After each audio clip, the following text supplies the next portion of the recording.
నమస్తే, welcome to ANN news. ఈ మధ్య ఆంధ్రప్రదేశ్కి బిల్ గేట్స్ వచ్చాడు. బిల్ గేట్స్కి చాలా స్వాగత సత్కారాలు జరిగాయి. అటు చంద్రబాబు నాయుడు, ఆయన కొడుకు నారా లోకేష్ కూడా బిల్ గేట్స్ని చాలా గొప్పగా సత్కరించారు, ఆహ్వానించారు. ఆయన ద్వారా చాలా పెట్టుబడులు వస్తాయి కాబట్టి రాష్ట్రానికి ఆయన ఆహ్వానించాం, ఆయన సత్కరించాం, ఆయన గొప్పగా చూసుకున్నామని వాళ్ళు మాట్లాడవచ్చు. కానీ దేశంలో ఇంకొక వైపు రెండో రకమైన చర్చ జరుగుతుంది.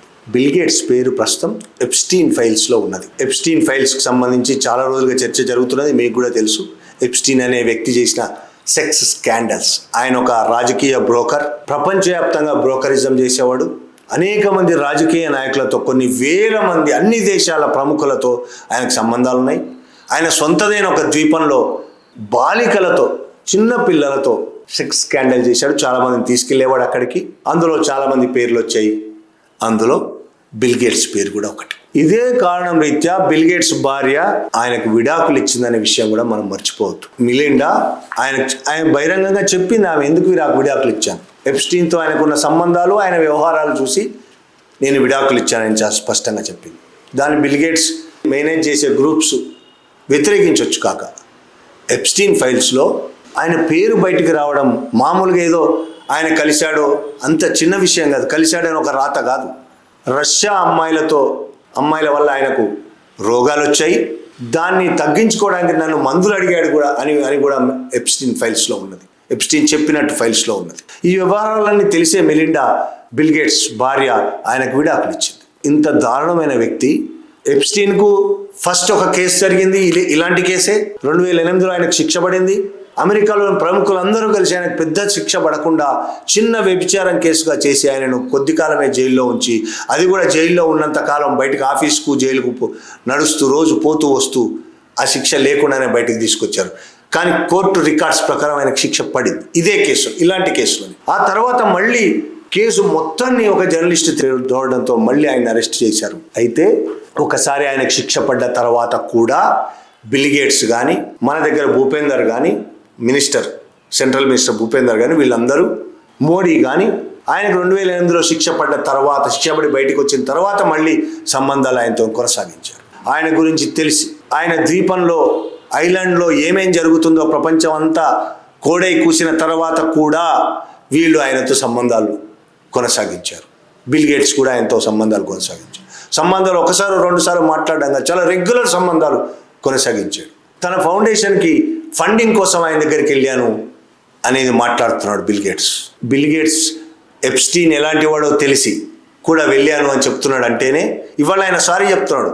ఎప్స్టీన్తో సంబంధాలు కొనసాగించడం నేను చేసిన చాలా పెద్ద తప్పు అని బిల్ గేట్స్ ఇవాళ చెప్తున్నాడు. కానీ బిల్ గేట్స్కు తెలుసు, తెలియడమే కాదు, బిల్ గేట్స్ అందులో భాగమయ్యాడు. ఇప్పుడు చాలా కథలు చెప్తున్నాడు. ఆ రిపోర్ట్స్ ప్రకారం బిల్ గేట్స్ అందులో భాగమయ్యాడు. సెక్స్ స్కాండల్లో ఆయన కూడా ఇరుక్కున్నాడు, ఆయన ఉన్నాడు. అందుకే ఆయన భార్య ఆయనకు విడాకులు ఇచ్చిందనే విషయం ప్రపంచానికి తెలుసు. అలాంటి అతన్ని ఇవాళ మన ఆంధ్రప్రదేశ్ ముఖ్యమంత్రి గారు, ఆయన కొడుకు మంత్రి బ్రహ్మాండంగా ఆహ్వానించాడు. ఒక్క ఎప్స్టీన్ ఫైల్సే కాదు, బిల్ గేట్స్ ఫౌండేషన్ మీద అనేక ఆరోపణలు ఉన్నాయి ప్రపంచవ్యాప్తంగా.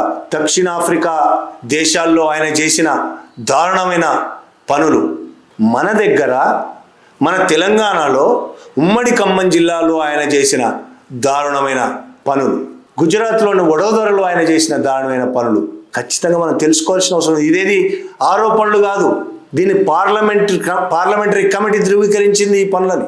ఆడవాళ్లలో వచ్చే గర్భాశయ ముఖద్వారం మీద వల్ల వచ్చే క్యాన్సర్ ఉంటుంది.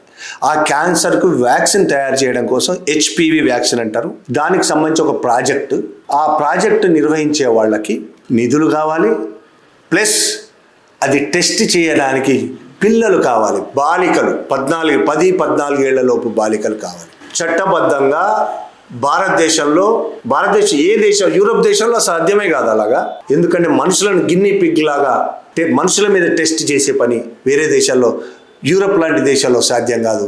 ఏమైనా సాధ్యమైతే దక్షిణాఫ్రికా దేశాల్లోనూ, మనలాంటి పేద దేశం అనాల్సిందే దీన్ని. ఇటువంటి దారుణమైన సంఘటనలు మన దగ్గరే జరుగుతాయి. దానికి ఆ ప్రాజెక్టుకి బిల్ గేట్స్ ఫౌండేషన్ కూడా ఆ ప్రాజెక్టుతో కలిసి ఖమ్మం జిల్లాలో భద్రాచలం, కొత్తగూడెం ఏరియాలో ఆదివాసి పిల్లలు చదువుతున్న హాస్టళ్లలో వేల మంది, దాదాపు 8,000 మంది, 14,000 మంది నుంచి 24,000 మంది, అంటే 24,000 మంది మొత్తం 2 రాష్ట్రాల్లో, మన రాష్ట్రం అటు గుజరాత్ వడోదరలో కూడా ఇదే జరిగింది. 2 రాష్ట్రాల్లో కలిపి 24,000 మంది బాలికలకు ఈ వ్యాక్సిన్ డోసులు ఇచ్చారు, అంటే పరీక్షలు చేశారు. 24,000 మంది బాలికలకు అనుమతులు ఉన్నాయా? ఏ అనుమతులు? ఆ పిల్లల తల్లిదండ్రుల అనుమతులు తీసుకోలేదు. ఆ పిల్లలకు తెలియదు ఎందుకు ఇస్తున్నారో కూడా, తమకు ఆ వ్యాక్సిన్ ఎందుకు ఇస్తున్నారో పిల్లలకు తెలియదు.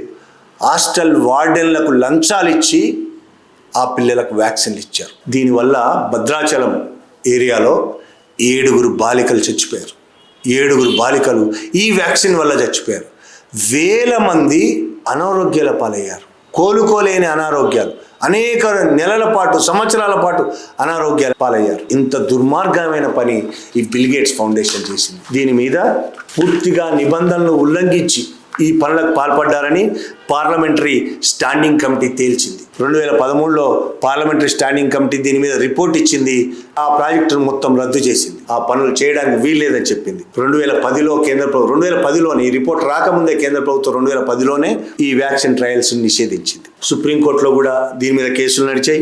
కేసులు నడిచిన తర్వాత ఈ పని చేసిన ఈ 7 చావు కారణమైన అనేక మంది బాలికల అనారోగ్యానికి కారణమైన వాళ్ళ మీద చర్యలేవి తీసుకోలేదు. కానీ ఈ క్లినికల్ ట్రయల్స్ మీద తీవ్రమైన కొన్ని నిబంధనలు సుప్రీంకోర్టు సూచించింది. ఇప్పుడు క్లినికల్ ట్రయల్స్ ఇలాంటివి జరపాలంటే తీవ్రమైన నిబంధనలు, ఆ నిబంధనలు పాటించాల్సి ఉంది. నిజంగా పాటిస్తారా అనేది మనకు ఎప్పుడో ఒకసారి బయటపడుతుంది. గిన్నీ పిగ్ల మీద, ఎలకల మీద, పిల్లుల మీద, ఇంకో పందుల మీదనో చేసే ఈ ప్రాక్టికల్స్ మనుషుల మీద చేయడం అనేదే దుర్మార్గం.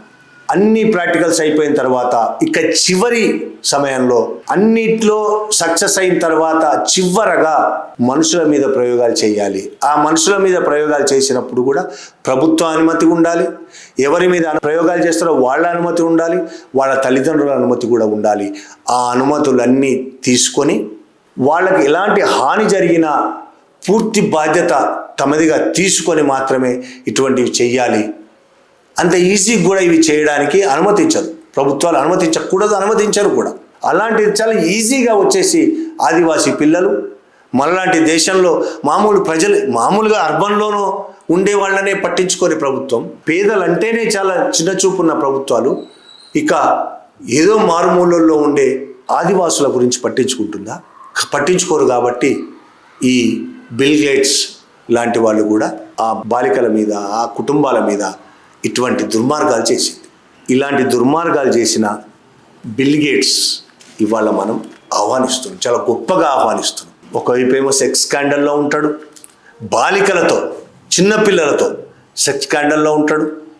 దానివల్ల భార్య విడాకులు కూడా ఇచ్చింది. మనం బహిరంగంగా ప్రపంచానికి తెలుసు ఎందుకు ఇచ్చిందో. అలాగే మన రాష్ట్రంలో, ఉమ్మడి ఆంధ్రప్రదేశ్లో, ఇప్పుడు తెలంగాణ రాష్ట్రం ఏర్పడింది కానీ ఉమ్మడి ఆంధ్రప్రదేశ్లోనే ఇది జరిగింది. ఉమ్మడి ఖమ్మం జిల్లాలో భద్రాచలంలో జరిగి 7 చనిపోతే, చిన్నపిల్లలు, బాలికలు, అనేక మంది అనారోగ్యాల పాలైతే కనీసం వాళ్ళ పట్ల కనీసం జాలి కూడా లేని చంద్రబాబు నాయుడు, లోకేష్లు ఇలాంటి పని చేసి దుర్మార్గాలకు పాల్పడుతున్న బిల్ గేట్స్ని ఆదరాభిమానాలతో ఆహ్వానించడం, చాలా గొప్పగా ప్రదర్శించడం, ఆయన రావడానికి గొప్పగా ప్రదర్శించడం ఎట్లా అర్థం చేసుకోవాలి మనం? పెట్టుబడి కోసం ఎవరినైనా, రాష్ట్రంలో పెట్టుబడి పెట్టడం కోసం ఎవరినైనా ఆహ్వానిస్తామని మాట్లాడుతుంటారు. ఎవరైనా మాకు ఓకే. ఎన్నో దుర్మార్గాలు చేసి, హత్యలు చేసి, మారణకాండాలు సృష్టించి జైల్లో ఉన్న స్వామీజీలు ఉన్నారు. వాళ్ళు కూడా పెట్టుబడులు పెడతామంటే వీళ్ళు ఆ విధంగానే ఆహ్వానిస్తారా? డబ్బులు వస్తే చాలు, వాళ్ళు ఎంత దారుణమైన పనులు చేసిన వాళ్ళైనా పర్వాలేదు, హత్యలు చేసిన వాళ్ళైనా, మానభంగాలు చేసిన వాళ్ళైనా, ఏది చేసిన వాళ్ళైనా పర్లేదు, మాకు డబ్బులు పెడితే చాలని అనుకుంటున్నారా? చంద్రబాబు నాయుడు కానీ ఇంకా ఎవరైనా, ఏ ముఖ్యమంత్రి అయినా సరే ఆ విధంగానే అనుకుంటున్నారా? ప్రజలు ఏమైపోయినా పర్వాలేదు, మాకు పెట్టుబడులు వస్తే చాలు అనే మాట ఎంత దుర్మార్గమైన మాట. బిల్ గేట్స్కి, చంద్రబాబుకి ఏమైనా తేడా ఉందా ఈ విషయంలో? ప్రజల పట్ల కనీస బాధ్యత ఉందా? ఇలాంటి బాధ్యత లేని మనుషులు భారతదేశాన్నే కాదు ప్రపంచాన్నే నాశనం చేస్తున్నారు. Thank you very much.